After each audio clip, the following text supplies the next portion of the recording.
Craig, right. One should have received the draft minutes from the last month's meeting, which was May the 20th, 2025. If you'd like, we'd review those and see if everything discussed it last month. Craig, would you want to take it from there? Yep, sorry about that. I accidentally, I was turning my camera back on and I hung up. So I missed the beginning there in terms of what you said. So,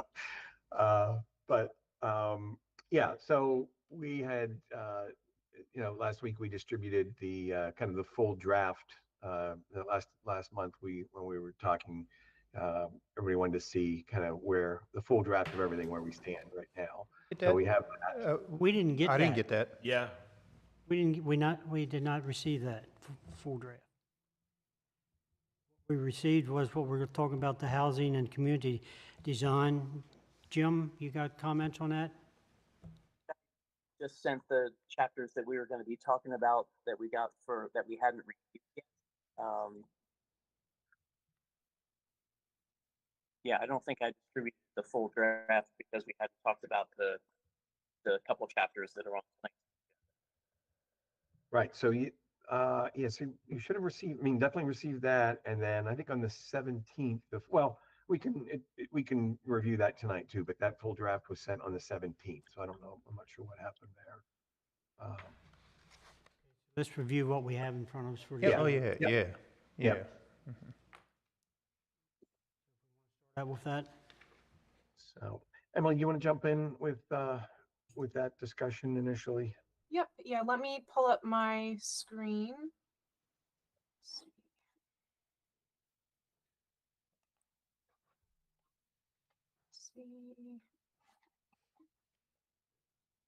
Sorry, 1 second. It's taking. I'm not used to Google Meet and screen sharing this way. They're all different. All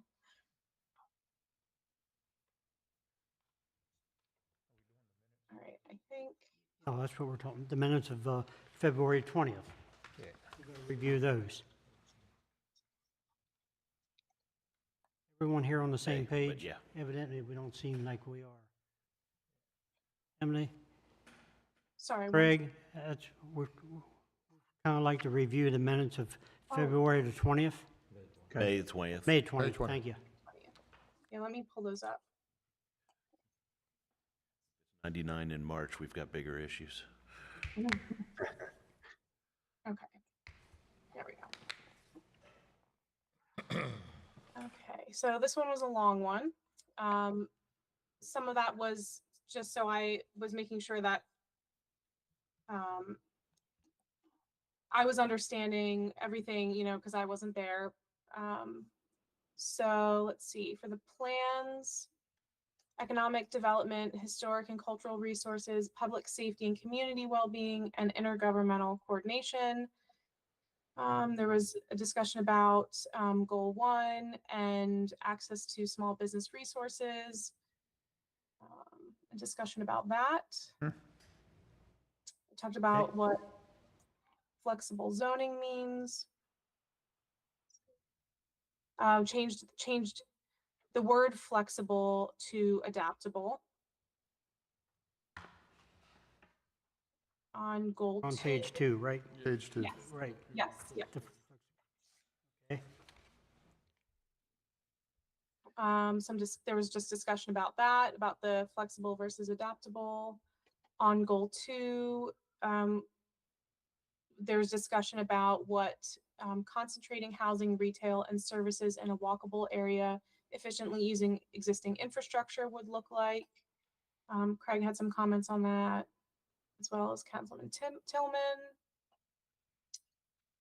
And then on the next page, discussion about where it mentioned simplifying the zoning and permitting. How do we do that? We changed the wording to clarifying zoning and permitting processes rather than simplifying. That was referring to the zoning, right? Yes, correct. There was an error with calling the Antrim Boulevard extension expansion, and that was fixed. see, for the second paragraph, this is still in the first section. Talking about improving streetscape through wayfinding, lighting, facade enhancements, and pedestrian amenities. Discussing what that means with the physical limitations of downtown. And Craig responded that it typically would be part on the Main Street Committee to be identifying the details of what that would look like.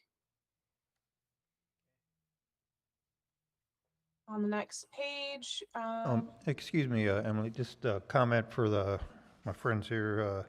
So we talked about the trees and everything. yes, So I'm in favor of having trees. I think they look nice, but I think we need to clarify who's responsible for maintaining them and which ones. So if it's in front of my house on the sidewalk, is it the town's responsibility or mine? If it's on my property and hangs out over the sidewalk, I assume that's my responsibility, but just something that to think about. Because a friend of mine, he was told he's not allowed to trim his tree because he's not a trained arborist, but he's trimmed trees for years, but now he can't do that one, the one in front of his house, so. And the town's not doing it either, so just something that we should probably clarify if we're gonna say we want trees. okay. I don't think that's, this is So Maybe not, but I think my comment stands for the rest of you guys. I agree with you. I just think that this isn't the place where that needs to be addressed, I don't think. Am I correct on that, either Jim? probably not to that detail in the comp plan, but, and maybe Jim knows, like many communities, like tree maintenance follows the same methodology that would apply to sidewalk responsibilities in terms of clearing and replacing panels and things like that. I'm not sure in Taneytown if it's the same structure. Right above that, where Jim Winberg says that everything the city does is guided by this comprehensive plan. But, so this kind of goes into, I think we talked about it before, about walkability. We're saying we want walkability and we want trees. Well, we don't keep the sidewalks clear, so you can't really walk even if you have a sidewalk there. And the trees, they hang down and you can't really walk because the trees are hanging in front of you. So if we're going to say that that's what we want, we should be making sure that we can maintain that. That's all, just a comment, nothing to change in the minutes. Thanks for your time. Yeah, okay. Jim, did you have any comments you want to make on that? Just the specifics of where the tree is really going to dictate who's responsible for it. There isn't much actual city property along city streets. We have drainage and utility easements, but along most city streets, there aren't trees planted within those easement areas because that's also where the water lines run. On the state roads in the downtown area, the tree pits are beyond the state highway right-of-way, so that would be up to the individuals to maintain them. But street trees, I believe anyone paid to maintain them needs to be under the direction of a licensed arborist. I don't know if that precludes a homeowner maintaining it, him or herself, though. All right, thank you. Yep. Thanks. Let's see. Okay, so we talked about including Antrim Boulevard, the extension in the plan and why that was important. Councilman Tillman said that he would send the downtown business district map. We still haven't gotten that, but we've got time to work through the maps. I know, especially that area, there's a lot of conflicting boundaries for that. So I can reach out to him specifically and have a discussion with him on that. We talked about adding a definition for green space, which was done. Then we talked about street trees. We also talked about the phrasing of the words town greens and plazas, which was changed to be slightly different to gathering spaces like public parks and pedestrian scale green areas. We also changed some of the wording related to design standards for historic buildings from adopting to strengthening, since there already are standards. For historic and cultural preservation, goal 1, we added a bit more about what can be done rather than just what has been done. We talked about what would heritage tourism look like and how do we compete with other historic attractions. And Craig responded that it's not necessarily about competing, but maybe leveraging attractions that other areas have and kind of joint working off of things that exist in other areas of the community to build up Taneytown's heritage tourism. There was discussion about a one-sheet Taneytown newsletter that was starting in June. Which, has that gone out? Haven't received it yet. I don't believe it's out yet. Jim, any comments on that, the newsletter? It has not gone out. Let's see. We talked about just some small word changes in the base text of the historical and cultural preservation. There was discussion about what is the definition of a historic structure and how do we manage and organize assistance to make sure that it's distributed equally. There was a bit more discussion about the historic district and the downtown district and whether or not they are the same, which they are not. So there's a couple different definitions and different boundaries for different uses.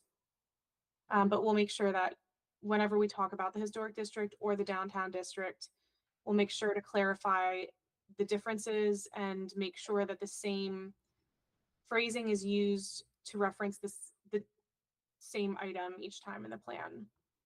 Excuse me a minute. I don't believe Councilman Tillman provided those yet. We were supposed to Right. get maps. Is that correct on that? Yeah, that's right. Still outstanding. Mhm. We can make sure we get that to you guys this week. It's on the Department of Housing and Community Development's website on their mapper tool, but I'm pretty sure we have an image saved, so Okay. we'll get that to you. Great, perfect. For public safety and community well-being, there was just an error omitting the word plan, which was added. There was also discussion about the photo on the top of the page. That was kind of a generic crosswalk with a flashing light and a solar panel at the top. And it was noted that there's one going in near a VAPCO, and if that's finished in time, then we could get a photo of that and use that for the plan instead of the one that's there currently. There were no comments on the intergovernmental coordination. So we have, for the key person interviews, we have 4 of them scheduled for this week, I believe, 3 or 4. So those will be finished for next time. I will send a summary of those discussions as well after those meetings are done, so you have them for the next meeting.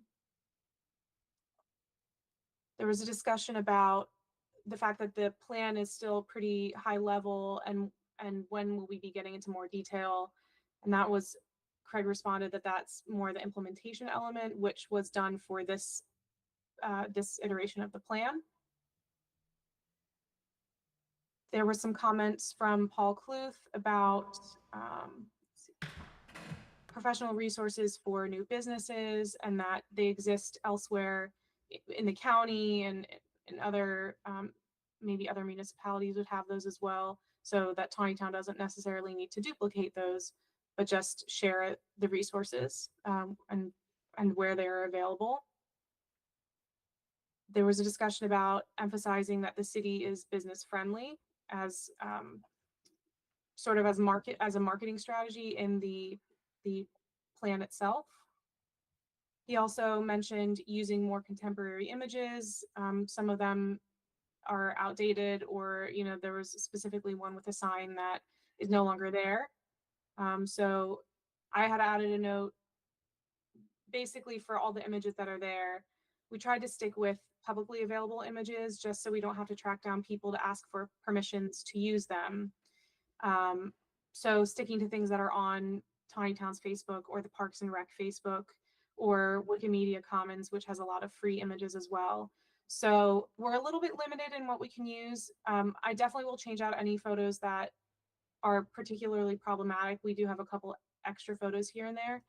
But if anybody does have extra photos, if Taneytown has someplace on their computers where they have a bunch of photos that they use for social media or for other uses that we could get access to, that would be great to add a couple more of those in as well. Tiffany Fawcett asked some questions about the goals, which were clarified. She mentioned that where the small town feel section is probably is not the best location for it. So that was moved to be ahead of the goals rather than sort of in the middle of them. She also talked about there's economic and historic plans that were mentioned and programs that were mentioned in those plans that are currently in place, but may or may not exist in 10 years. And do we really want to include those in the plan if they will no longer exist? And one of the solutions that was mentioned was perhaps noting that there is a list of these organizations that are used and then having that be kind of a separate appendix document that can be updated as things change, maybe available on the Taneytown website. There's also discussion about using the word should, which can be binding, and just kind of being careful about when we use the word should or using something a little bit less strict like would or could. And I believe, yep, that was the end of the comments for last month's meeting. Can we back up just a second? I thought we agreed instead of using the word should, we was going to use the word will. Well, it depends. If you're going to do it, then it's will. If you should do it, then it should. So, I mean, it depends on what the situation is. No changes in So I would think in this document, which is a guideline for us, there would not be a lot of wills. It'd be a lot of shoulds. That's what I would think. Yeah, I think it's just being more thoughtful in terms of, you know, when those words are used to make sure it's appropriate in the given situation. So, and I mean, because there are going to be situations where will or shall would be more appropriate than should. So just, you know. I guess if we said we will consider, I guess that's a will, right? Yeah, right. we shall consider. Consider. Good. I just had But a we weird won't. line for, I didn't know. Yeah. We should consider, but we won't. Bye. All right. Sorry, Any go oth- ahead and continue. Okay, that was the end of the minutes from the meeting. So are there any other questions or thoughts? I was good with everything, just my comment on the trees, that's all. I thought everything was accurate.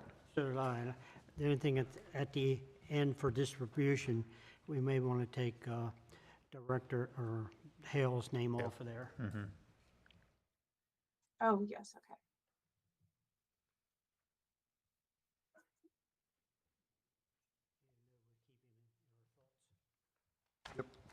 Every day. All right, thank you. I think we all agreement with this? Sounds good. I'm good. All righty. Yeah, and I just want to interject. So I apologize when we did send out the material for this week, that full plan was not in what we had sent. So sorry about the confusion for that. So that'll go out here today after the meeting is over. So I'm only tracking two actions, right? One is the document, the full document, and then the other is the map, The maps. right? That's, Yep. The maps from Chris. Get through map, yeah, from Chris.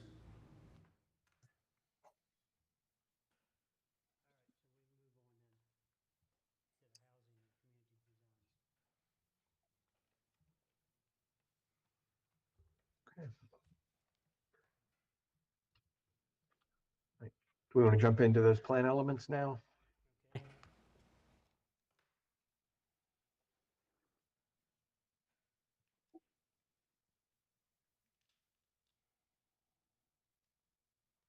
Greg, you want to lead out on this? Yep. Okay.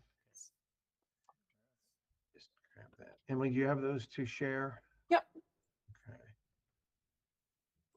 Okay, so the first section is the housing and community design. So the first page, we'll just go page by page. First one is just sort of the introduction. Any thoughts, questions? Yeah, I have one.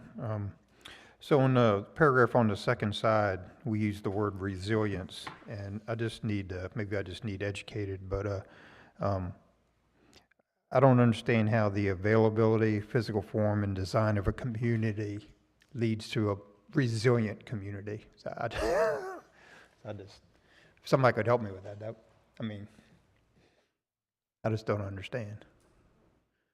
I mean, my recommendation would be just take that word out unless there's a definition that I'm not tracking. What are we trying to say with resume? So there's a couple of places within the housing, specifically in the background information as well, where we talk about diversity in housing being equatable to a more resilient community just by the nature of having more diverse people with, more diverse places of their lives who can fill different roles in the community. So that's where that sort of comes from. But we're happy to change it and remove it if that's something that you don't want in this particular section. Yeah, if it's not conveying, an appropriate, something that you're comfortable with, then certainly that language can be changed. Well, maybe it's just Something me, I like don't know. stability or something? What are you trying to say?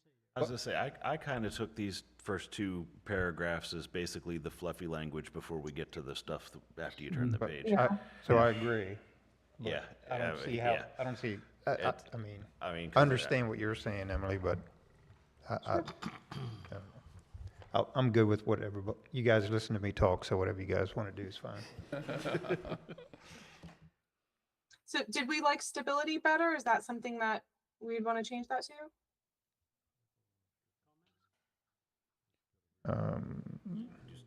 I like stability better. If that's, I mean, if that's Yeah. based on what you described, yeah, that, I would prefer that. That seemed to be the consensus. Okay. Sounds good. We'll do that. Any other questions or thoughts on this page? Good with the fluffy page. Alrighty, then the next page is the goals, which I guess we already did review, but if there's any other thoughts or questions on those.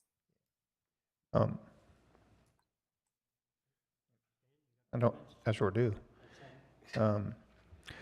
So for the goal number one, so it kind of imply, I mean, is there some place where we calculate what the right mix of housing is supposed to be? This many percentage townhouses, this many percentage, I mean, we always talk about having this mix. But I don't know what the mix is. I mean, is there a guideline that we're supposed to be shooting for to give us more money or something? I'm not sure. No, so we don't target a percentage, because you don't want to get into a situation where you're trying to hit a certain goal or percentage of units. But it's just a matter of providing those opportunities for different housing types, and making sure that where those opportunities are made available, that it's in an area that's appropriate for that type of density or housing type, whether it's access to roads or utilities, things of that nature. So we're not getting into a percentage or ratio type situation for that. Yeah, so I mean, all the way through here, we kind of, it implies that Taneytown's lacking in stuff. And so, I mean, I don't know what the goal is. I mean, I thought it was a pretty good mix, so. Matter of fact, I think we're lacking the big homes. We don't have the big homes. But wasn't, when we were at, what was it? Road trip we went on, Newmarket? Brunswick? Brunswick, we was at Brunswick. And that development, wasn't there a percentage that the county or the federal or state, somebody wanted, when they put that development in, had to be for, Development we went to, or? No, the wasn't one there a behind. mention about a no, percentage had to be for, not necessarily, affordable housing had to be in that mix? You get a certain grant or Was something. that for a grant? That's what I would assume. So you're talking about the one behind the sheet store? Yes. That development. Word affordable is very, yeah, that gets you too. Because what's affordable to one isn't affordable to somebody else. Yeah, I just struggle with using words like affordable when it's, that definition is different for everybody sitting up here. And the same way with the mix, you know, the right mix for you is not the right mix for me. So I just struggle with that, that's all. Yeah. Oh, my so- comments on goal 3. I got lots on goal 3. Yeah. Based on what they have, I think we can move what's there. Yeah, and a lot of my comments aren't necessarily meant to change it, just to let you guys know what I'm thinking, that's all. What bothers me in goal number 2 is they keep always talking about walkable neighborhoods. And I don't think we should put something down there we know we can't meet. Well, About that enough. I mean, there's-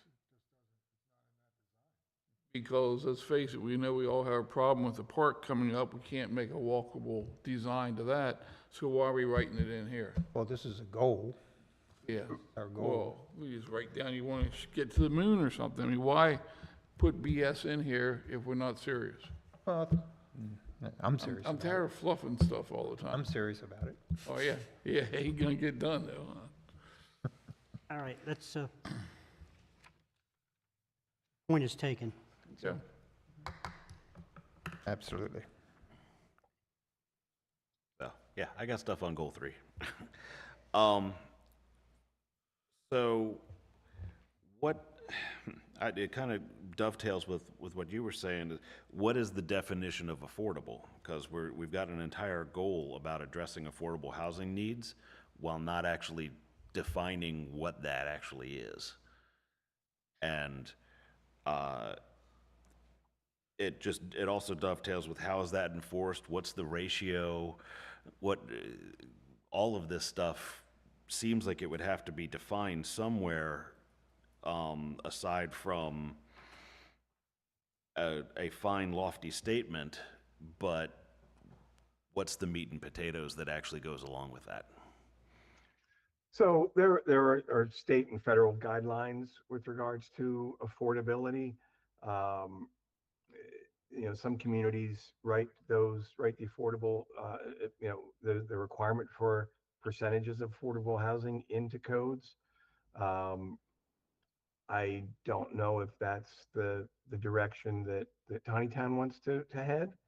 But that's why it's in here, so we can talk about that to see if I mean, maybe this goal isn't something that you want to pursue. However, it is one of the state's requirements that we at least address it to some degree, and talk about whether it's needed or because affordability, right? If it doesn't have some type of government control, it's only affordable for that first buyer, and then the market sets the price afterwards. Yeah, but So, yeah.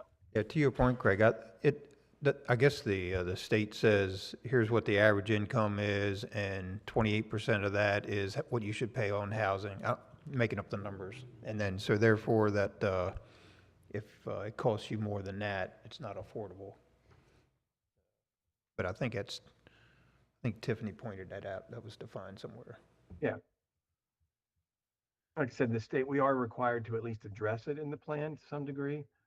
So it's just a matter of what we do with that from an implementation standpoint. I don't know if I like using the affordability. Somebody moving from Montgomery County problem with affordability in Taneytown. Yeah, it's all relative, for sure. We all Yeah. agree that meaning is different from Yes. everybody up here and their perception to the person that's coming from Montgomery County to here. I mean, that's, The other problem, and I don't think I have the solution, is I think when most people read this and they see affordable, they think low income. And then it will turn everybody off immediately. That's what you hear from the media so much, the word affordability. I don't know the right solution. Yeah, it definitely is a volatile subject, for those exact reasons. But, again, we do need to address it to some degree. And from an implementation standpoint, it's what does the city, really want to do with it? And do we want to talk about modifying the zoning codes to allow that, or do we just be silent on it and make a determination that the housing stock is such that there are affordable units in the city, that we don't need to really address that? Well, maybe this is one of the items we put in our glossary here, and we say that affordability is defined by state standard, blah, blah, blah, whatever the number is. And then at least there's a reference point, and you can, if you're really curious, you go look up and see what that is. Yeah. Getting back to one of the earlier comments about being more specific there, keep in mind that these goals are to help direct policy and legislation, and not, if we put something very specific in here today, it's going to be out of date tomorrow. So I think we need to leave it a little bit more open-ended, that it should, guide policy over the next 10 years, and not try to meet some, Craig talked about, ratios and percentages and things, and trying to avoid those earlier. And I think situation. My only objection is the fact that it seems like we're looking at two different extremes of either we take it down to 27.3% of this, or we have language that's so vague that it has to mean nothing. So it's, again, fluffy, that doesn't act as a guide, because there's no actual definition of where to go. Yeah. So I think that would be good if like you said, if we had a section that said affordable housing is defined by state standard, blah, blah, blah. But then the important thing is, though, what do we do with that, right, from an implementation standpoint? Is it something that, do we develop more policies with regards to encouraging that? Do we talk about the need to modify the zoning code to, require percentages within, without saying what those percentages are, but do we, follow state and federal guidelines with regards to offering affordable housing opportunities?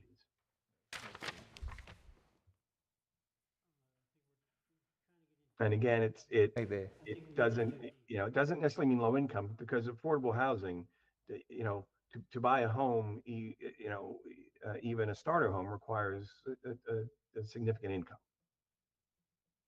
Basically, if you have a developer come in and build $750,000 homes, and they get credit based on your income, Right. that is affordable housing, because they're making adjustments so you can buy that house instead of $750 for $500.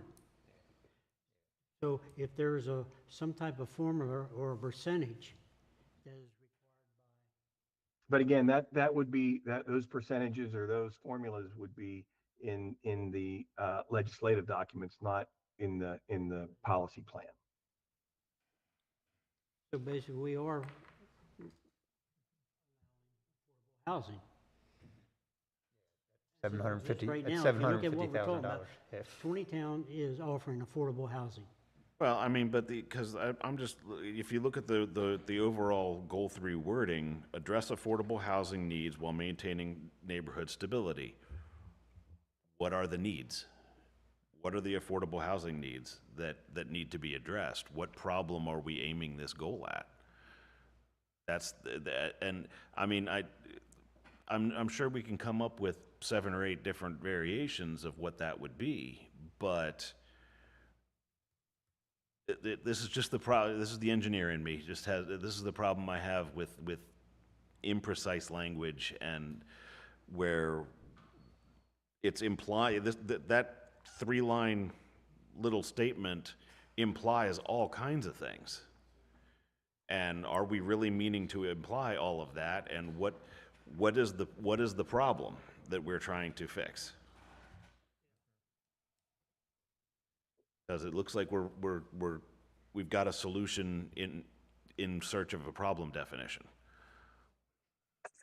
So maybe something that could help address that would be to just alter the wording to assess and address affordable housing needs. So not because the comp plan isn't going to be used to figure out what those needs are, but altering that wording a little bit to include that could be a directive of, okay, here's the understanding that we're going to figure out what those needs are, and then we can address them. So I'd be good with expand affordable housing opportunities or availability while maintaining. Yeah, because it's, I mean, again, it all implies a problem that it doesn't define. Expanding access to affordable housing should be balanced with strategies that preserve neighborhood quality, et cetera. That Yeah. by itself implies that there is an affordable housing access problem, but it doesn't actually tell you what that is. So if you don't have an idea of what the problem is, I'm not sure what you can do with the goal. I mean, I hear what you're saying. So you would like to see maybe some type of qualitative statement with regards to affordable housing needs in Taneytown specifically. Well, it's just like I said, most of this page is talking about it, but it's their goals, while only shadowy implying what the problem is. So we don't have, if we've got these solutions, what's the problem that we're trying to fix, so that we can make sure that the solutions are fitting what needs to be done. I have a solution. When we build brick houses on acre lots, and we gotta talk about affordable housing. Good. I'm serious. That's what I like to see. Yeah. I mean, affordable housing Has is their own definition. pretty much a nationwide issue. And you know, exacerbated by the higher interest rates, that's made it even more difficult for entry into the housing market for anybody. So I mean, I do understand what you're saying, and maybe, like I said, maybe we can put some qualitative statements in here, or I mean, we can take a harder look at exactly what the we haven't really looked at real estate prices in the city to see what you know, how that, I'm not even sure how much of that information is available to somehow quantify what percentage of the market is coming in at you know, below a set level. But again, I hesitate to get too specific in the comp plan with regards to that. I'd rather keep it. Yeah, so on the first page, you know, we do mention affordable housing there. So maybe in there, in this first page somewhere, we define that for this document, affordable housing is defined by state standards, something like that. Yeah. And it gives you an idea of where, you know, I want to find out what that is. I got an idea of where I'm going to go to look for it. Right. And it would indicate that it is a documented state problem. And then for us, instead of addressing affordable housing, which we're never going to solve that problem in my lifetime, but we can improve on the situation. So I would rather have the word say something like that. Let's eliminate the word address and Like expand affordable housing right, or something like that. availability, or something like Because that that. leaves it more out, Okay. more open. Is that the kind of neighborhood you want? I don't think we have an issue with affordable housing. We're not having any issues with the But you're gonna developers on really it. open it up for these developers coming here and try to make a fortune off of us. Well, but that's our job to police Planning. that as it comes through. Right. But now they're gonna have a document to look at and say, hey, you're talking about this. This is what you must want. Well, Yeah, well, and, you know, margins are higher on higher end units, right? So the only way to increase your margin on housing is to increase density. So, um, and, you know, and this applies to apartments as well, right? If anybody were gonna come in and do an apartment building, right, there could be a percentage of those apartment units that need to be at a certain price level. So it takes varying you know, approaches with it. so that's interesting, because I guess, for me, my income doesn't allow me to buy a house that I'm gonna rent. So I'd rather see an apartment building instead of a townhouse that I have to buy. An apartment building where I go and rent a house while I'm saving up money until I'm ready to buy a house, as opposed to buying a small house that I'm gonna sell as soon as I get enough money. And then you just have a lot of turnover. A quick thought on the goal for affordable, variable, what affordable, like that block, Oh, you're cutting out, Jim. Yeah. I have no idea what he's saying. that block where we talk about, you know, what the affordability thresholds are uh, Jim, measured we're losing you. Jim, you're breaking up. percentage. You know, affordable housing is considered to be this percentage of a family's household income or something like that. You know, where we kind of define like what how it's typically measured. Yeah. We only got about every fifth word, Jim, But sorry. you're talking about how, maybe just a discussion of how affordable housing is measured, the criteria, how it's measured. Yeah. And Emily's being very quiet because she's currently in the market for a house, and I'm sure she could talk about affordable housing. So, Oh, well, I can't because I haven't seen any, but yeah. And I think that the question we have to ask ourselves also, if if we want to see a community where everybody who say works in the community could afford to live in it also. So that would suggest that the person who's your cashier at the grocery store or serves you your meal through the drive-through or waits on you, you know, at the restaurant, where do they live? If, you know, if all that we build are $400,000 homes, where do the people who are providing services and filling those lower income generating jobs, where will they live? You know, should they be able to live in the same community? So I think that kind of gets to the crux of the goal for affordable housing, for Yeah, and related to, did everybody hear that? Sort of. Sort of. He was broken up. Okay. All right. It was just essentially providing opportunities, like people who are working in the community, people that in the service industries, or do they have? Can they live in the community? If you're working in the community, can you live in the community? And that also, I think, goes to attracting businesses as well, right? Because you need to have that workforce. So if the workforce is not close by or living in the community, you're not going to attract those businesses that need that workforce. So it all goes down to providing that wide range of opportunities for residents, you know, at different times in their life. So the other problem I struggle with is, so affordable housing, does that mean you're gonna buy a house, or does that mean you need a place to rent? It can be both. Fine. You buy one house and you got 20, 30 people live in it. That's what they do. That's how they afford it. Tell you, why don't Craig, you and Emily work on that for next month, bring it back to, come up with some other solution or wording, and we'll talk about it again, what you bring back next month, and then we I think can that's a move good on idea. with what we have tonight. Yep, okay. Okay.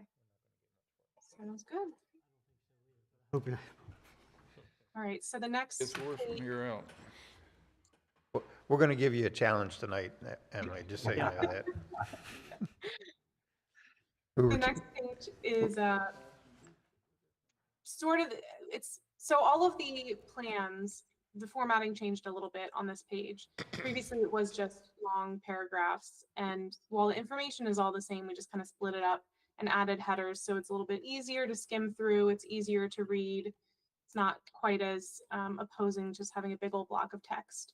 But this is, it's sort of a summary of the background information and incorporating the goals and the concepts that are in this plan.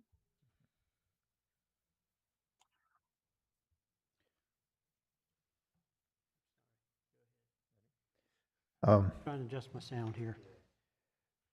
So as far as the layout goes, I'm fine with the layout, and your writing is perfectly fine. I'm not criticizing any of that. In the second paragraph there, we talk about the city has diversified housing, and we have seen diversified housing in larger apartment buildings, and I guess I'm not sure where we have a larger apartment building that was recently developed in town anywhere. I'm missing one. We haven't. No? Okay. Yeah. So, I a think- lot of this information, this data comes from the US Census. I'm sorry, so- where's it come from? I'm sorry. Oh, Census. the US Census from 2020. So it's possible that there's just an error in the data. So I can Be- definitely remove- Yeah, I'm glad you said that, because my next question was, what data is being used to draw these conclusions? Because it didn't really seem like it applied for this area. Taneytown Crossing did have a 10-unit garden apartment building, which for Taneytown standards is probably one of the larger apartment buildings. But that's one. Which one? Mhm. We didn't catch which one, Jim. Taneytown Crossing has that garden apartment. Down at The, Oh, okay. Harney Road? yeah, Well, That's not really apartment, though. That's, well, the one that, yeah, well, there's one apartment building. closer to Herring Apartments down there. yes.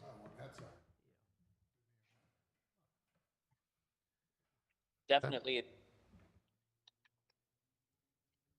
Well, it definitely, it does count as an apartment building, I agree. Do we have any idea how this compares to other Maryland towns? Is this a particularly Taneytown issue? Is this a Maryland issue that we're jousting at windmills about, or, I mean, this is, I mean, Taneytown's not vastly different than a lot of other cities, small cities or boroughs of this size. It, yeah. Especially when you're somewhat, somewhat removed from larger commercial centers. It's very, very similar.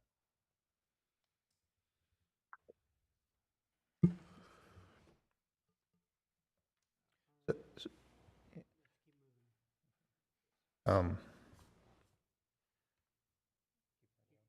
Yep, okay. On the last paragraph on the left-hand side, we talk about the community village overlay zone as a flexible tool to achieve this balance, and I really have a problem with that. I don't really like the way either of our community village applications turned out. So I realize it's a tool that's in our paperwork, but I'm not an advocate of doing that right now. I mean, Well, let's just explore that a little bit more. Are there particular aspects of it that yeah, you don't like? too high density and streets are too small and they only allow parking on one side, which ties into the streets too small. That's something the planning zoning commission, Is- we have control over that. We didn't. Didn't, because that's what we decided we wanted to go with. Could have went a different direction other than that too. Yeah. Well, now's Commission to the time. decide when plans come before us, So, is this what would we want to allow? yeah, so, yes, So it's like I say, it's a tool. right. So I guess my only point was that we're not going to get rid of the tool. We're still going to have it, but I don't want to advertise that we have it. Or do you want to modify it to make it more in line with what you want to see? I don't need to do what I want to do. I don't need the community village Okay. tool. To me, if you want smaller affordable houses, you just go with the straight R75, 7,500 and be done with it. And it just because you have a bigger lot doesn't mean you need a bigger house. So you can put a house on it and you can add to it throughout the years. You can add your carport, add your deck, add everything to it after you put your house in place. So to me, making it more affordable is what you choose to build on your lot. But we also keep in mind the long-term cost in the infrastructure that supports the neighborhood. So there are water management Yep. for utility. So it certainly I think provides a good tool in the toolbox for the city. So Yeah, Everybody knew what he said. yeah. yeah, So Jim was yeah, talking about the cost, the infrastructure cost to Right. maintain larger lot development. yeah, if you have your lot. houses farther apart, you need more pipe between them. Yeah. Yeah. So Infrastructure, yeah, that's what the town does. right. There's more roads, right? There's more roads to maintain, the wider Mhm. roads, everything.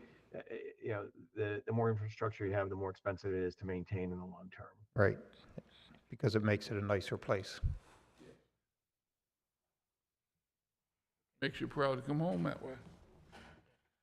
Well, the city could explore different tax rates for different development. So that pays for itself. I was gonna say, Yeah. Jim, we're really not getting it. What, You We- change, We really miss you, Jim. We wish you were here. yeah, because your audio is just not. I thought I was doing a pretty good job lip reading. I don't know. That's about what we're down to, is we're down to lip reading at the moment. And, oh, go ahead. I'm sorry, I just was reading my notes here. So as far as I guess we talked before, we really have limited opportunities for development around Taneytown before we're going to be locked in. So in those few opportunities that we have, that's, I guess, that's where I'm not really looking forward to having any kind of community village in those areas. How the paragraph on aging housing stock,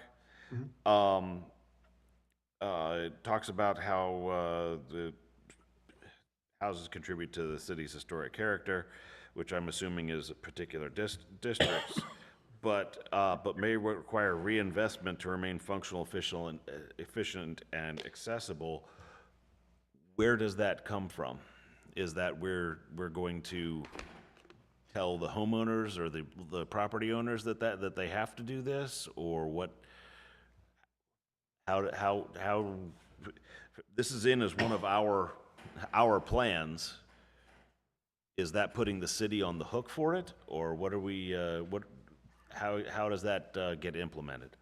No, so that's just recognizing the fact that as properties age, right, they need to be maintained. And um, part of the issue, I think, in the city with some of the aging housing stock is a lot of it is not owner occupied. So that's one issue. But with regards to putting the city on the hook for anything, no, it's just it's a recognition of the need for that. There are many grant programs out there for rehabilitation of historic resources. Putting statements like this in the plan put the could put the homeowner in a better position, or the city in a better position to assist with acquiring grant money to put towards the renovation of those historic properties. So it's important, number one, to recognize that the need is there, and then number two, to identify those programs that might assist with renovating those properties. So it's not a commitment or a putting the city on in a position where they would need to fund something. So, The point of this is to recognize what we have. Some type of method to invest in what we have to maintain. but I, Got programs already in the state. There's different programs already out there. Grants and. Grants and Yeah. things. so I think you have to be recognized as a historical Not house. necessarily, not for some of these. Yeah, but if I just go and say, hey, my house is old, I'm gonna apply for a grant, that doesn't hold as much weight as my house is in the historic district of Taneytown. That's correct. So, But it still doesn't give you the, Or- it doesn't deny you the opportunity to apply for a grant. but if I'm gonna do that, I want my house to be on the National Register of Historic Houses, or I'm in the historic district of Taneytown, or, If that would happen, then approval, what color you want to paint your Right. house. But- And is but I that would- what you want? well, if I had a historic house, maybe. But, You need Well, to- and we're not talking about where you have a historic architectural review board where they are dictating what color your house can be, or what kind of shutters you put on the house, or what your roofing is, right? That's a different level, and that has its place in some communities. But I don't think that's the direction that the city wants to go with that. So many of these historic properties are in the downtown area, in the area that we're talking about, that kind of where we're trying to sustain that small town feel and all those things, right? Everything is kind of happening all at the same place. So I think that's where a lot of the investment in time and effort should go in terms of creating the kind of community that you're looking for.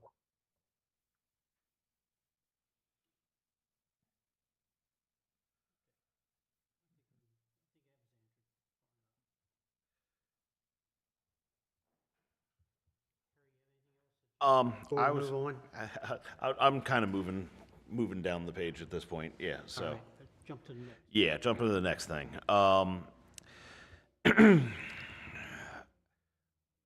What does it look like to at the end of that balancing design quality paragraph? What does it look like for us to pay attention to design standards to help new projects enhance the visual coherence and identity of existing neighborhoods? Because I would say that the vast majority of the existing neighborhoods in Taneytown right now are relatively generic development. So what is this only applying to the particular downtown area, or is this something that's an actual citywide plan? I mean, yeah, you don't want to put some crazy MC Escher house in the middle of Meads Crossing, but, Or through your homeowners association, that's the purpose of having that. I'm just saying from an us putting it in the design plan standpoint, what does that look like? Well, so it goes back to what we just talked about with street widths or lot width. I mean, we're not going to dictate architectural styles. You can't do that. But we've already kind of identified maybe there's some concerns over the way the standards are currently written. So I was gonna say, but the statement right before it says that you need to ensure compatibility with Taneytown's architectural traditions. So I guess we are looking at architectural styles. well, to the extent we can't dictate architecture, right? But it's about form, right? Again, lot size, street widths. Are there sidewalks? Are there incorporated greens or park spaces, pocket parks within the new subdivisions? So it's just a matter of what elements and form of development do you want to see? Setback distance from the street, right? How closely the homes are spaced or how far apart they are, right? So it's just a matter of identifying a form of development that you like and then replicating that through the design standards. Okay, I mean, it falls back to my main argument of imprecise language not actually. That's because this is a guideline. I get that, but if you've got to have something you're guiding to. Okay, And so if we you've write got- in there brick house on acre lot. But if we actually mean what you just said, then why don't we say what you just said as opposed to a vague statement that can mean many things to many different people? Now you understand politics.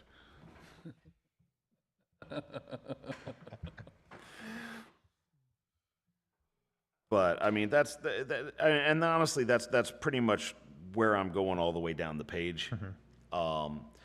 Because the next one we're back to addressing affordability again, and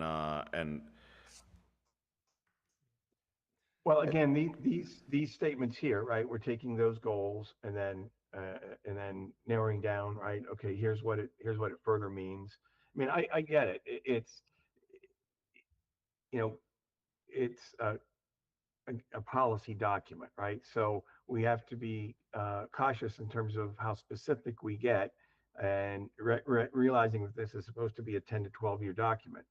So if this isn't accurately representing the direction that the city wants to go, then we need to know that and make those changes. I guess I'd rather see a direction, because I'm not seeing direction. I'm seeing vague statements that can be taken in many different ways. My last one on the page is it talks about must prioritize efficient land use. What's the definition of efficient land use? Need to tell you again? I was going to say brick house on an acre. I got you. but again, it's all very subjective. So to me, it doesn't act as a plan or a goal if it's subjective, and it can mean anything to whomever. I hear you. I understand. I mean, I can address the efficient land use. That kind of goes back to what Jim's comments were earlier with regards to reducing infrastructure costs and expansion, things of that nature. But yeah, I suppose it could be taken in a number of different ways. By the way, I've got much less on the water. So, yeah, so on the affordable, the second paragraph down on the right-hand side, so we use the word critical. So I think that probably was, critical might be a term that the state uses when they talk about affordability being a critical issue or not. But to me, that word, I guess I don't really think it's critical. Might be a concern, but critical is like loss of limb or loss of life. Remains a major concern. Okay, I'm gonna try one more time. There Can you you go. guys? Got everything I except the coming- question that said, "Can you hear me this time?" Okay. So, Harry, focusing on your comment a little bit, I guess I want to clarify that the city isn't going to direct the details of what a development should be. We're going to set parameters, but it's up to the owner or to work with the owner what it's going to look like ultimately within the framework that the city establishes. So it can't be terribly specific, or you're taking away the rights of the property owners to choose what they do with their property. I understand that, and I'm fully on board with private property rights in that regard. I'm just saying if we've got a goal that we'd like people to try to aim for, we should give them an actual goal to aim for, as opposed to something vague that you can say, well, yeah, this is affordable because the millionaires down the street said it's affordable, or I think the pink house looks great with the with the purple house next door and the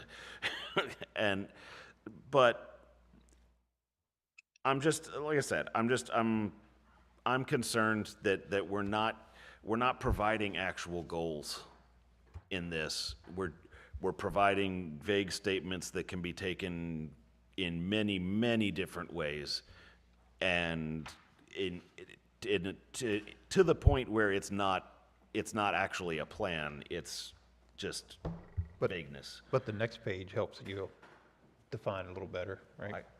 I got writing all over that one. But I mean, it is more specific. Yeah. I was gonna say we do start to get a little more specific on the actual implementation, which is good. So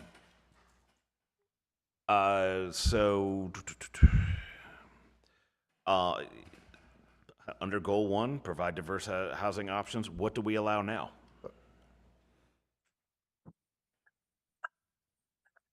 With regards to what your current zoning is? Yes. Do we allow the things that are already been talking about? Because I've seen duplexes, I've seen townhomes. Yeah. You haven't seen any ADUs. I'm not even sure what an ADU is. Is that a secondary? No, I see the words, but is that like building an in-law shed out back for somebody to live in? Exactly. Okay. Yeah. I don't know if we do that yet or not, but I've seen all of these be built in recent developments. So I'm not sure why we would need to amend the zoning ordinances to do what we do already. And I'm not, I don't want more townhouses. I don't think we need more.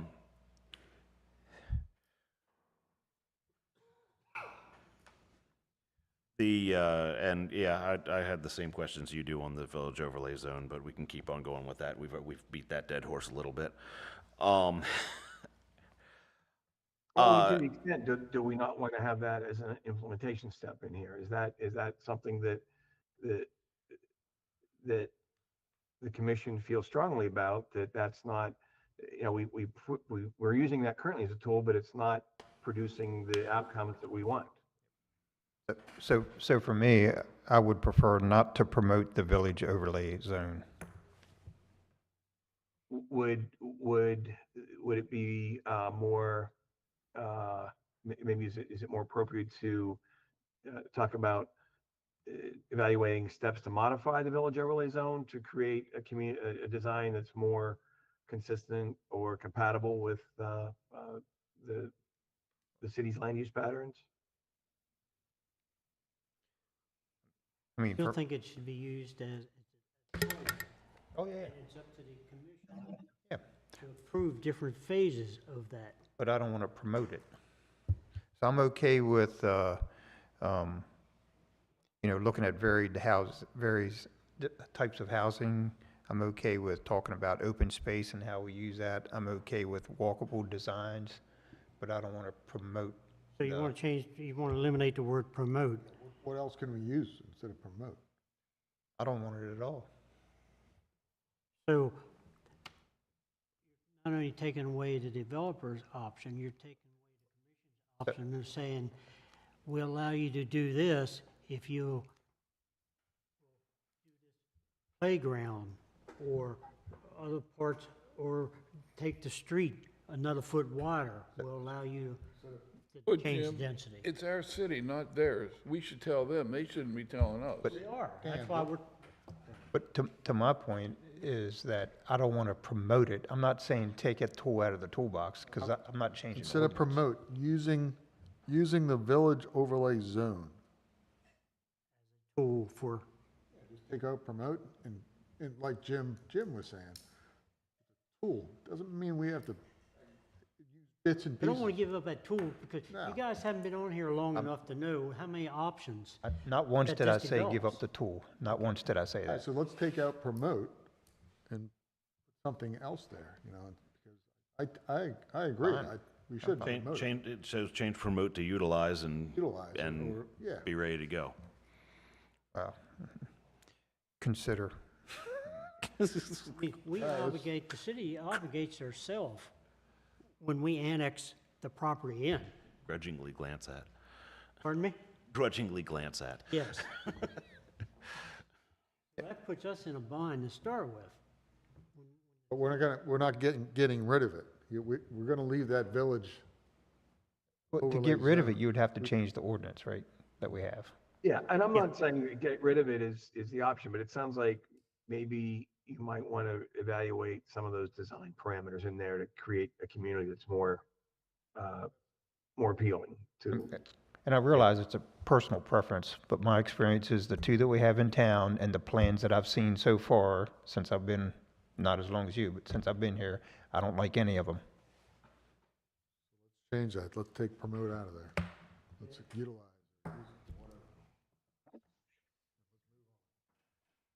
So Craig, we're going to take promote out. Yep, okay.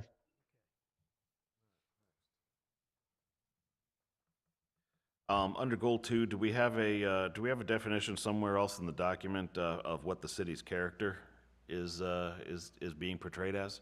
Small town, isn't that what you've been saying since day one? Yeah. Yeah. But we haven't defined small town yet. Okay.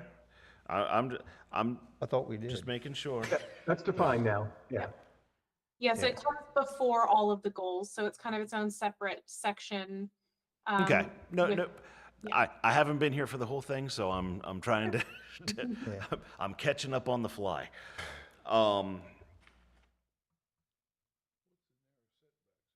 was gonna say, what is the second one on? Here. So basically, we're looking to add density. Is that what we're, I don't what that understand about the particular setbacks. one is? Not for me. I mean, Yes. if we have narrow setbacks and, Why do we want that again? Where'd that come from? I don't understand that one. I'm sorry, which one are you talking about? Under the second goal, the second The bullet, narrow setbacks. encourage development that includes connected street grids, front porches, narrow setbacks, What's that narrow about? setback.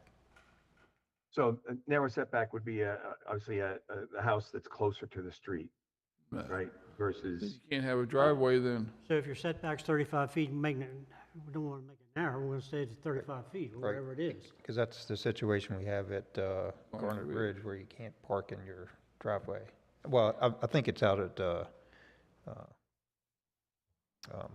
retirement village too. Carol Vista. Yeah, Carol Vista, where they have, Right. but you Right. can't, but that's part of their rules out there. You can't park there, so you can't count it Yeah, I as a don't- parking space. I that's all. personally don't want to promote narrow setbacks. We have enough issues. We don't need that one. Learn from it. Right. so, yeah, so this kind of goes back to, I mean, based on the comments that we're hearing, right, it really is some concerns over that village overlay zone, because I mean, all these things, other than the street grids, right, that village overlay zone is really, is kind of aligned with that particular implementation strategy. So maybe we'll take a shot at modifying that language to see if it's for next times, because this is a very important section in the plan, just because it will dictate any type of future code changes or modifications that you make. So it's good that we're spending all the time on this, and that you're kind of identifying what your concerns are and what you like and don't like. Yep. But with that bullet, I'm okay with everything except for narrow setbacks. Everything else Yeah. is fine with me. I don't want to change the language, I want to take it out. Narrow setbacks. Yes, So, yeah, so, but the rest of that bullet, you're okay with? yes, You like the front porch? take that out. Okay.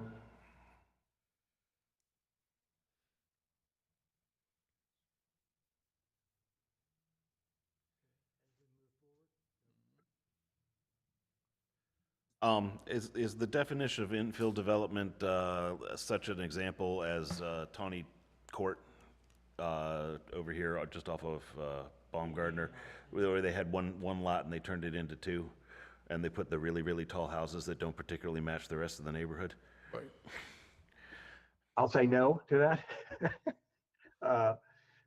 No, infill is exactly really tall what it houses. means, right? They in look that awfully it's- tall as I'm walking past them. As the hill goes down. Look at the rooftops, they're not. Okay. But anyway, so that's, Well, again, so if obviously that's something that's permitted by the current code, right? If there are elements of that you don't particularly like what the outcome of that the code allows, then the code, you might want to discuss modifying those design standards. So maybe a goal with these is, evaluating current design standards to ensure compatibility with, with whatever those issues are, whether it's,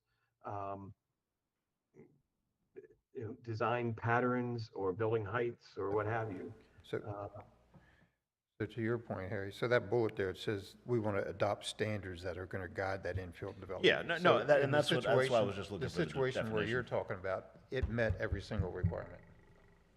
Open for public comment. Yeah, It met every single one. So if you want to change the standards, that's what we're saying. Yeah.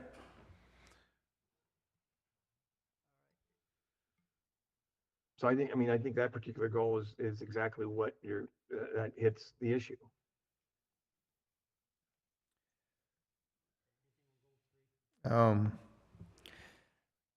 I still struggle with increased densities, that's all. I just struggle with that.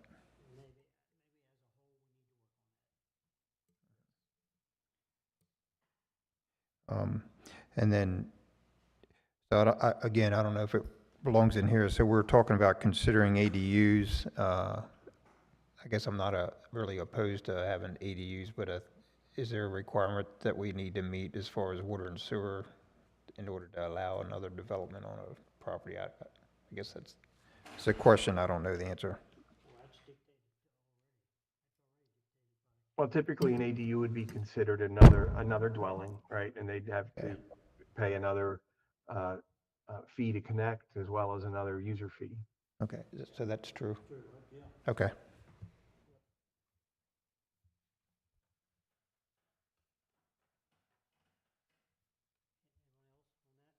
Move on. We're going to pick up speed now. yeah. I don't know. I only have a I tell couple, you what. I only have a couple of questions on the water one. Seems like unless you want to really calculate all the figures, move into the water resorts. I think repetitious what was said. Oh, yeah. I thought it was an A lot of interesting things, read. I don't know if it really needs to be in the comp plan. I agree with that. I thought it was an interesting read, and maybe it's Well, it took me 3 nights. maybe because it's an it- appendix it or was something hard. else. I mean, but Yes, it is dry. I actually enjoyed reading it, so that was okay. If you're an engineer, yeah, you probably could, like the figures. Anyway, let's back up for a second. Paul, you had a question or comments? Please come to the, or have a seat. Yeah, oh, yeah. Well, maybe if you stand up, it won't last as long. You may have a seat. I will make this short. Just say, just for that, he's got a half-hour I've heard that soliloquy before. planned. Thank you for taking my public comment before you got into the water, because I did want to add a comment related to the housing. So this sort of falls between the aging housing stock and affordable housing. I wanted to ask if the master plan could include a goal which addresses the following challenge. An issue that exists with some, not all, affordable or low-income or subsidized housing are properties or landlords with either distressed buildings or poorly maintained buildings. We all know of some of these types of properties. Can we upgrade the standards or the expectations in the master plan for the community? Obviously, if you saw some of the outside or inside of some of the rental properties that landlords have and get away with the rents that they're charging, even though they're affordable, they're subsidized, some of them are pretty bad. And I just think this is the opportunity to think ahead that, code changes could be made, taxation strategies could be applied to some of these property owners that have eyesores that are depressing in the city. So I think this could possibly be a goal number 4, is the ideal to see that properties get upgraded that really need to improve the standards of our city, because it's going to reflect everything we do. It's going to address economic development's ability to draw in new businesses into town. We've got to start thinking that we've got to make those kind of changes. So that's all I really wanted to ask. Is Something like a maintenance of standard. But that, well, it could, and this is an area that I don't have any real knowledge. Have to be like an ordinance or something for like a maintenance of standard. If so, you set a standard for what your building should look like. yeah, so I'm not As far as opposed. safety, use like safety and whatever else could be added in there. But I do believe if we're getting subsidy, I think HUD inspects them every year. And if HUD does that and they approve it, I don't think we can override HUD. I don't know the answer, but we know we have buildings in town, and we have landlords, not all of them, that don't really maintain their properties very well. But doesn't that go under the zoning part? I mean, Well, it's actually a property maintenance standard, and you do have a that. property maintenance section in your code currently, although it's somewhat limited. And to Paul's point, maybe that's a goal, is evaluating current property maintenance standards to ensure that they result in a certain level of maintenance for whatever that is. I mean, we can come up with some language with regards to what that might look like, but I mean, that goes back to the point that I talked about too, is that a lot of those homes in downtown area are not owner occupied, right? They're rental units, and that tends to unfortunately not result in a high level of property maintenance.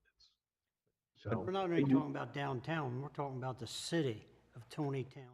right. Maintenance of standard. Yeah. Is that something that you could work on for us for next month, some type of wording for that? Yeah. Because yep. I think if we put it in here, I don't want to have to force the city to say, because we have it in here, they need to create an ordinance to cover that.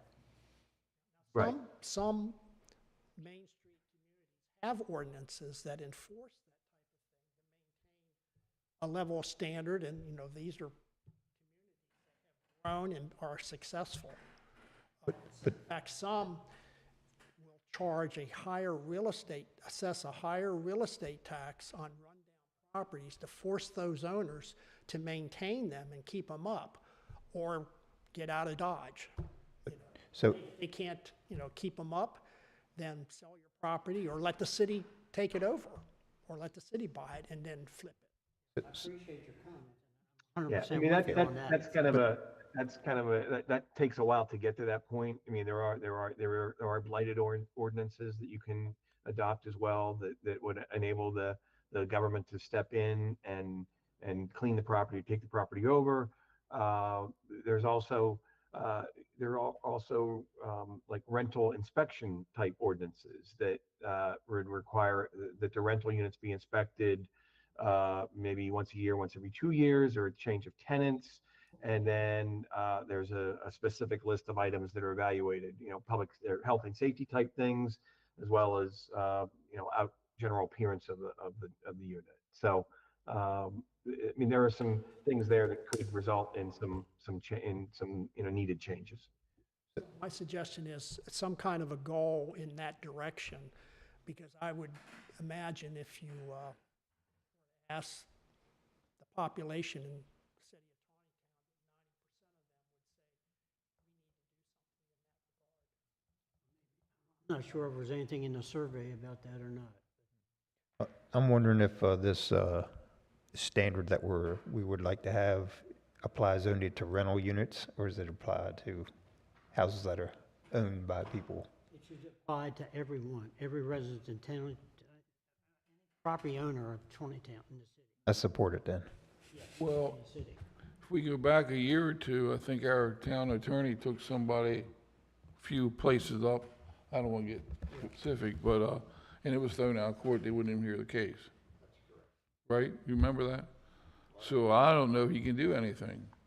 Well, sure you can, but your regulations have to be written in such a way that they're strong enough to be able to be enforced.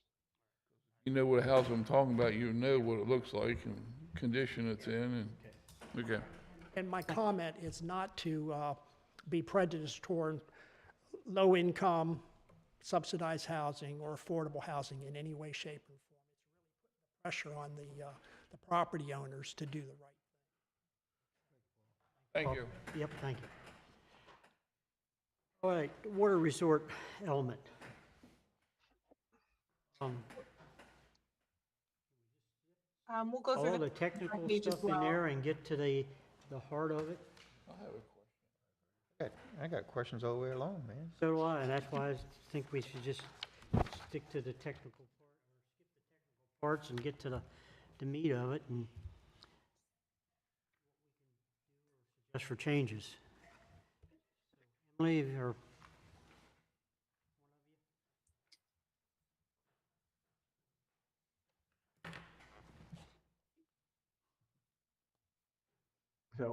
So where is where do you Okay. want to start? So, you waiting on us, or Yeah, we're waiting? there's specific things you want to talk about. Let's just jump to those. Guess we should go through page by page.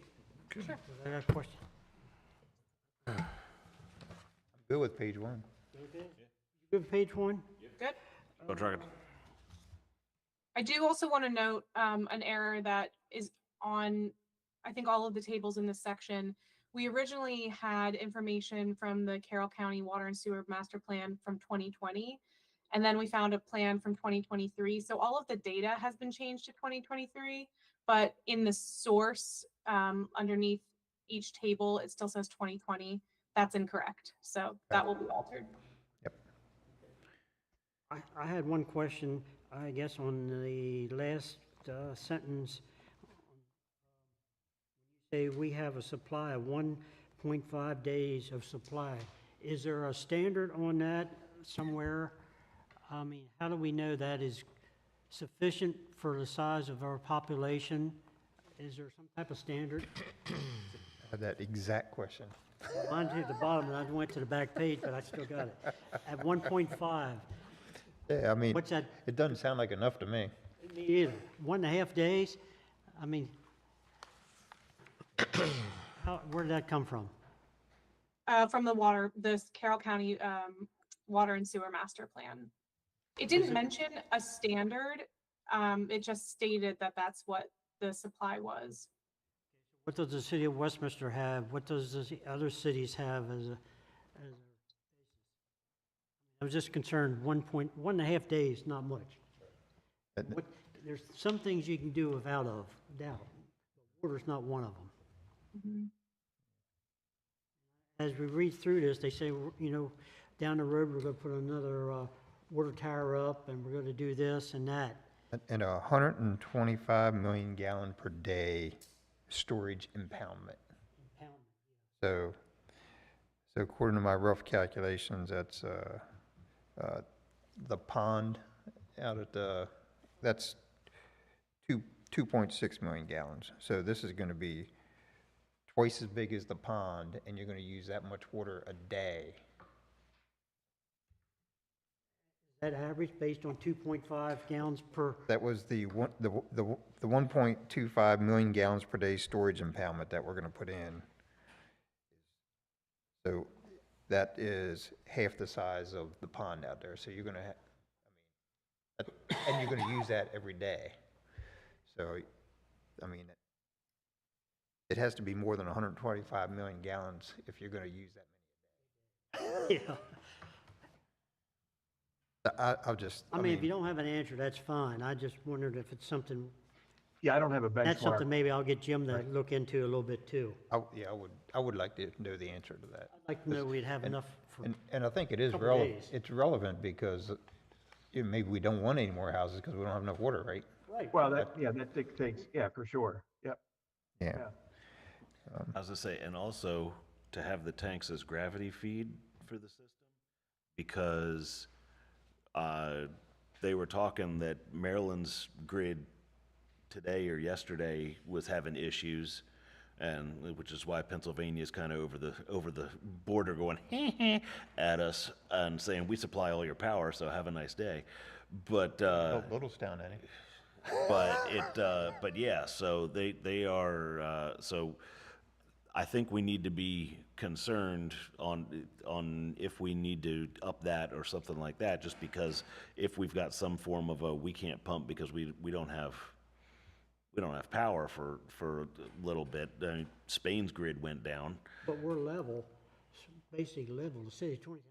So gravity is ideal because you're gonna have water at, you may not be able to fill the tower. Well, that's but what you'll I'm have saying. water for That's what household I'm use. saying. So I think his point is we don't really want an impoundment, we want more water towers. Yeah, don't have to pump it out of something, right? I just want to know where that. It's a thought, and that's just a side thought of mine. I want to know where we're going to put in this impoundment, because I want to go. I think that's the only technical question I had to. The question I have, I hope Jim was listening, I'd like to know why we can't utilize the standpipe to the max. We're only using a little less than half, a little more than half, I guess. I was just curious why we can't use the full capacity of the standpipe. That's a question for Jim when he comes back. Yes, yes. All right. Moving on to the following page, or Yeah, Craig? you want to say? The only other comment I had was, we identify that the water resources map is on page 113, so we just want to make sure that we update that page when we get everything put together. So there is a separate map in the like sensitive areas resources or whatever that section is called that I think that this is referring to. But we also have that information on this map as well. So I can change that and make sure that that Okay. reflects the right Yeah, page. yeah, so it said the wellhead production area can be found on page 113 of this comprehensive plan, and we don't have 113 here, so I couldn't verify that, so Yeah. We just need to make That is sure. the right reference, though. It is page 113 in the Okay. draft. Yeah. My only question on the map is, are we planning that much annexation?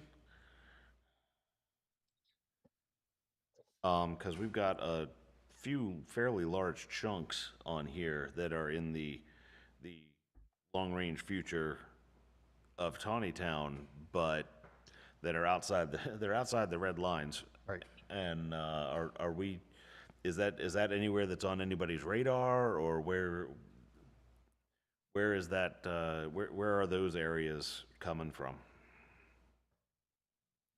You mean, how's it identified?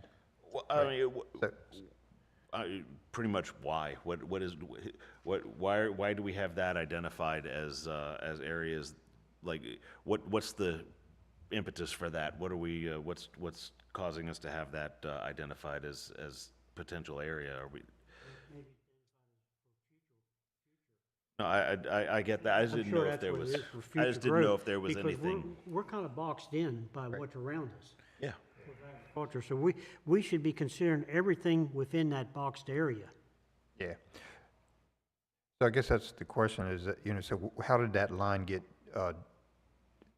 selected? Why didn't it go to the next property, or why did it go one property less? Why is there a little hole down there? Yeah, For the one. that's So- that's Jim's house now. Yeah. That growth area is the area that previous planning commissions saw as the future growth of the city. A combination of recommendations of the planning commission and property owner input with previous iterations of the comp plan. I hope that came through.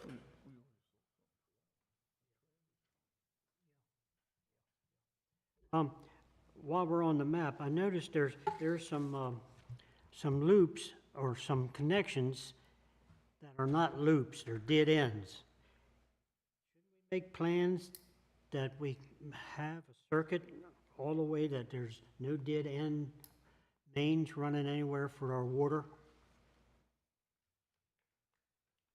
Yes. I mean, Oh, on the- unless I'm looking at something wrong, like out there off of Antrim Boulevard and back in there, Oh, these guys. there's some dead end. Like an 8-inch main? Yeah, yeah.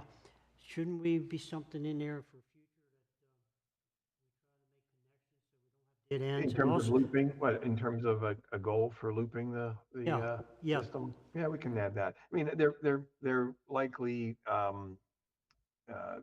extensions that are intended to be further extended, but, yeah. So, but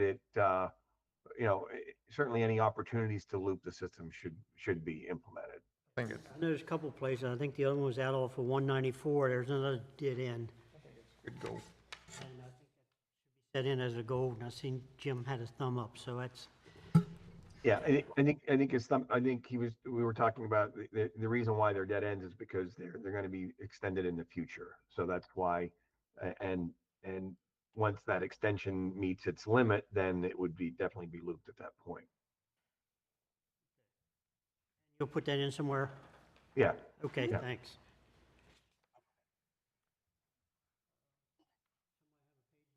Go to next, Bill, 156? 56, I'm on it, okay. So the very first paragraph, we say, 2 residential developments are currently in the planning stages. I mean, should we name them, or, I mean, Know if we should name them, no. because you say two residential plannings, and it says they're expected to add 331, and so the 2 that I'm tracking are way more than 331. So I don't know what we're talking about. Maybe it's, I mean, I guess it's significant because it's projecting the future gallons per day that we need. Right. So without naming them, I don't know if it's accurate, or I don't know where the numbers came from. Yeah, so these numbers also were from the Carroll County plan. So, which had all of these build out numbers. If there's updated numbers that you want to include, we can definitely do that, but it did not mention the name of the plans in the Carroll County. Yeah, I mean, Maybe we should name them, because when we're talking about replacing, upgrading water lines and sewer lines, we name what street is being done. I mean, and Yeah, so, and what constitutes the planning stage? Does that mean after we agreed? No. Did we say, we agreed on the concept plan, then it's in the planning stages? I would say anything that has an active application before the city. So not approved, but Yeah. currently under review. Because, I mean, really, if there's more than two in the planning stages. There's Mountain Brook, there's Sewell's Farm, there's Garnet Ridge, there's, Hoffman property? Huffman property. So there's at least four right now that I can think of, so. I mean, Yeah, I guess that's the problem with adding, putting things like that in a plan because it's not static, right? Those things change. So and maybe we could adjust that if we just say that per Carroll County survey from 2020 or whatever it is. Right, Then right, at just least we know identify where the the date. data came from. yeah, yeah.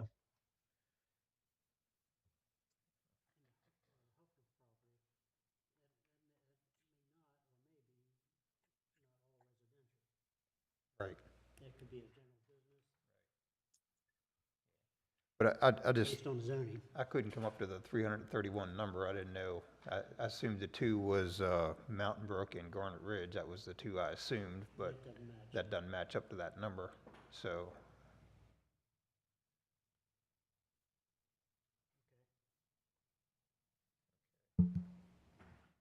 um, okay, Anything else? sure. So under the water supply capacity, there's a statement there that says, the projected shortfall highlights the importance of expanding available capacity through physical infrastructure and regulatory approvals.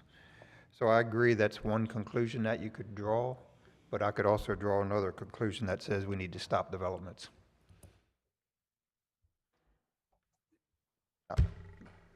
Yeah, so I guess that's the Obligated challenge, by- and Jim can speak Slow to down that too. developments.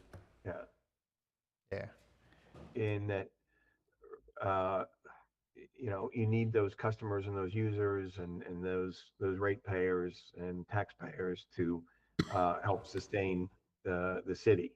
So it's at some point you are going to reach your limit of development capacity, but do you want to and you also have somewhat of an obligation to provide that capacity as well. So I apologize. I did have slow down instead of stop on my notes here. okay. And we might get some legal challenges if we say stop growth. Yeah. So it's managing growth, right? Maybe that's what we talk about, managing it in a more thoughtful way, I guess. But yeah. Can we put in something along the lines of highlights the importance of balancing managed growth with the possible expansion of the capacity? Yep. I'm good with that. Very good.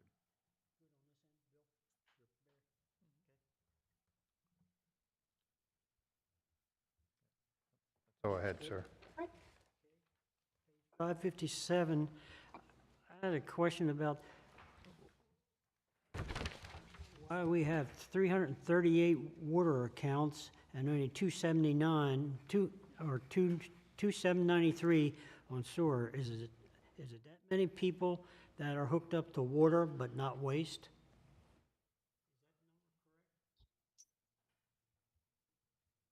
Emily, can you speak to the source of that information? All the numbers were pulled from Carroll County, which got their data from Taneytown. So they said they collaborated with Taneytown for the data. So I don't know where those numbers originally came from. Like a large jump of Mhm. supplying water. I thought if you were annexed in and if you supplied the water within so many years, they had to be completely hooked up for water and sewer. Jim, are you available on that? We'll get him to answer that later. Okay. Yeah, I'm gonna have to try to answer some of these, I guess, in person Monday night. Maybe we can have a little bit of a follow-up session. Perfect. And Jim, I know the county is still updating their water resources plan. Is that correct? Correct. So this is going to change too once we're going to try and coordinate these two sections. Yeah.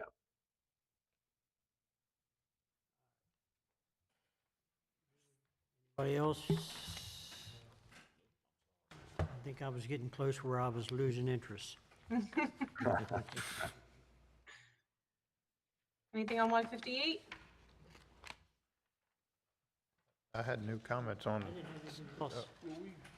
Dump background. our sludge, is that on Haynes's farm? This was kind of informational for me, so to your point, whether it belongs in the plan or not, I mean, it's, say, it was a good read, but whether it goes into comprehensive plan or not, I guess I'm not sure. Directions or goals by giving us that information. I think it, Gives us capacity, gives us the idea of, But like I say, it was a lot. oh, yeah, no, And as you go through, and like say 2010 was a pretty good size book. And it doesn't go quite in depth like this. to me, I think it's kind of good because it helps explain our water system and sewer and stuff to people that are reading it. So, I mean, so I don't think it's a bad thing. I mean, this is one of the controlling factors of how the city will grow. So anybody have any other comments on the water element? my only comment was the fact that it was a very different read, seeing all of the data and the actual correct, like, preciseness of the water stuff, and in contrast to the housing stuff. That was probably what set off a lot of my questions about the housing, was the fact that we've got this much data and specificity on our water, and we've got nothing on the housing. So that's pretty much where I was coming from. Crack something, thinking about maybe putting some explosions.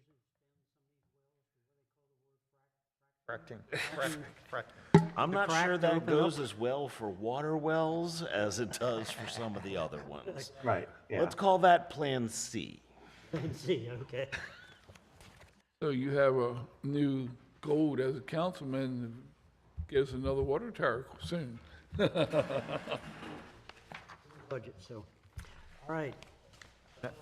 Guess And I liked the summary at the last page too. yeah, So yeah, so all of the background sections, we added a little summary, sort of just, especially for some of these really long and dry sections that are hard to get through. You have all the information there. You can quickly glance at it. right. Bulletin number 1. 2. How are we coming on feedback? And evidently, we're not coming too well on that, right?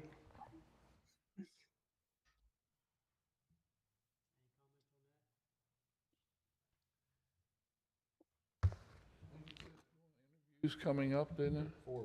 4 interviews coming up, right? Reviews, right. There was- I guess one of the things that I'm struggling with a little bit, we did our survey and we got information. So I'm trying to figure out how we make sure that what the town said they wanted, we get in here. So I don't know how we do that check and balance yet. Maybe we have to get all the way through yet and then go back and look at it and say, Find it in there. where's the section that says brick houses on 1 acre lots, right? That was on the survey. It was, absolutely. I know.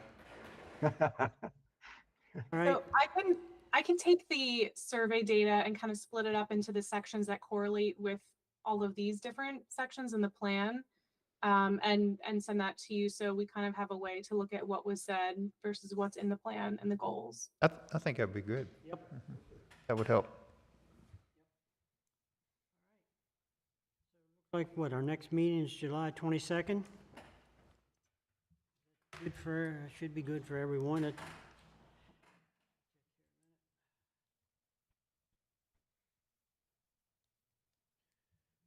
22nd, yep. All good? Good. Might be remote, but Okay. All right, then I guess if no one has any additional, we're ready for adjournment. I would like to make a comment. Monday night meeting, Jim, are you still on?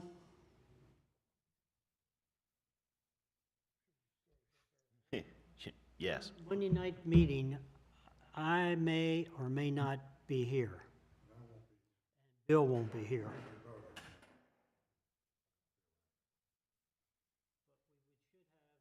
Anyone else going to be here? Because we'll have enough for, okay.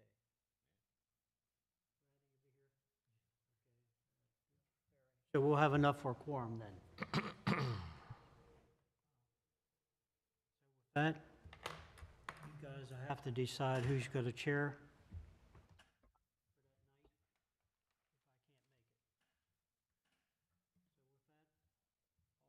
Favor of adjournment, signify by saying aye. aye. Opposed, nay. Carried.